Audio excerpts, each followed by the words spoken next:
Can you let them know who we got in the building today? TIP12, the one and only, hottest DJ in the city, coolest producer in the world, Mr. 200 million, Mr. RIAA Gold, Mr. Summertime Shootout himself. Okay. Let's go. Thank you for joining us today. Let the people know where to find you at. Like, what's your platforms? You can find me on all platforms at TIP12, that's TIP12lve. Simple. Okay, so let's get right into it. Where did you get your inspiration from to be a music producer, and why a music producer when you see so many people choose to be a rapper? So I know, when I was a kid, my mom bought me a drum set. And, just like the past years, in my childhood, I was just playing the drums, I was in the band, I was, playing the piano, doing instruments. And then, like around high school, I was kind of like, yo, like, what we doing here? Like, what's the purpose of life? Like, why niggas walking around Earth? What are we doing? You feel me? And I had to realize, like, we all got a purpose. We got a way to basically get back into the world for real. And I learned that music was my way of doing that. And that's when music just became my passion. Simple as that.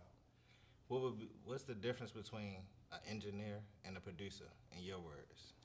The difference between an engineer and a producer. So an engineer is basically that's who records the song. Like that's who makes it a song. So for the producer, that's who makes the beat.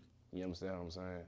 And then when the artist come in and he wants to turn it into a song, that's when you bring the engineer on. He's basically recording the artist to make it into a song. That's the big difference. So who has the hardest job out of the rapper, the engineer, and the producer? The engineer. The engineer. And I say that because I do both. You know what I'm saying? Like, I do engineering on like a little side hustle gig, but engineers got it hard. Not even gonna lie. Okay. So, where do you draw your inspiration from, and like, what's your mindset when you go into the studio to make a beat? My bad. Can you read that question again? All right, so like,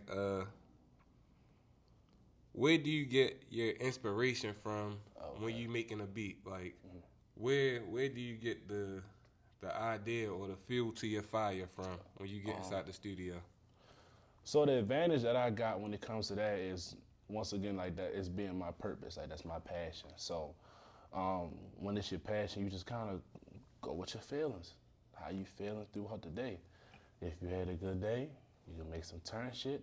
If you had a bad day, you can make some pains. It all goes on. It all goes off about how you feeling, basically.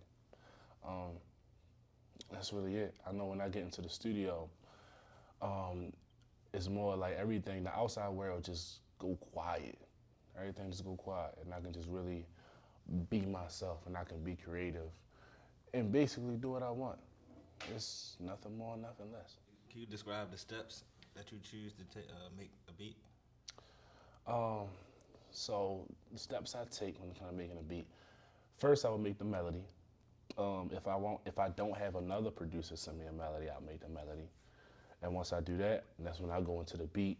I'll go into the bass, 808 type thing, then go into the hi-hats, and then I'll go into the clap, the snare, the perks, and all that shit like that. And then that's all she wrote. I just build from there. That's it. And when it comes to like sampling, how you go about that? I ain't gonna lie, I just go to YouTube and I just like find shit, you know what I'm saying? Like, sampling can just come from anything. Like, I can be in the barbershop and hear something playing on the radio, and I'll be like, yeah, I'm ready to go home and sample that. Go on YouTube, copy and paste that motherfucker on a link, chop that shit up, call it a day. I could be in the club and hear something, you know what I'm saying? Because I DJ too, so I might go in the club and hear something, or I might play something, and I'm like, yo, I'm about to go home and try that shit, you know what I'm saying? It's really all just free will with me. It just happens. I don't ever really force it. So TIP12, a Baltimore producer, right? Can you let them know what part of Baltimore you from and a little bit about your upbringing? I was raised in the East Baltimore area. I spent most of my childhood in the Sedonia area. But I'd have been from the city to the county. I'd have been from Sedonia to Parkville, to White Marsh, back to Sedonia, back out Parkville, back out White Marsh. But I spent most of my time in the East Baltimore area. I feel like my upbringing was, I had a good upbringing. I had childhood friends, but I feel like there was a time where, having childhood friends just kind of stopped, and it was just focusing on myself, and it was just me. And around that time, that's when I really started getting into the music, you know what I'm saying? Like, I would just go to school, do my work, but make beats on my iPod, then go dance with my homeboys at the school type shit. Like, I was just focused on me, because I wasn't really outside with my homeboys like how I used to be. But that kind of groomed me into really doing music and taking music serious type thing. Okay. And how many siblings do you have? I got 2 siblings. I have a little sister on my mother's side, and then I got an older sister on my father's side. Where did you get the name TIP12 from, and when did you get the name TIP12?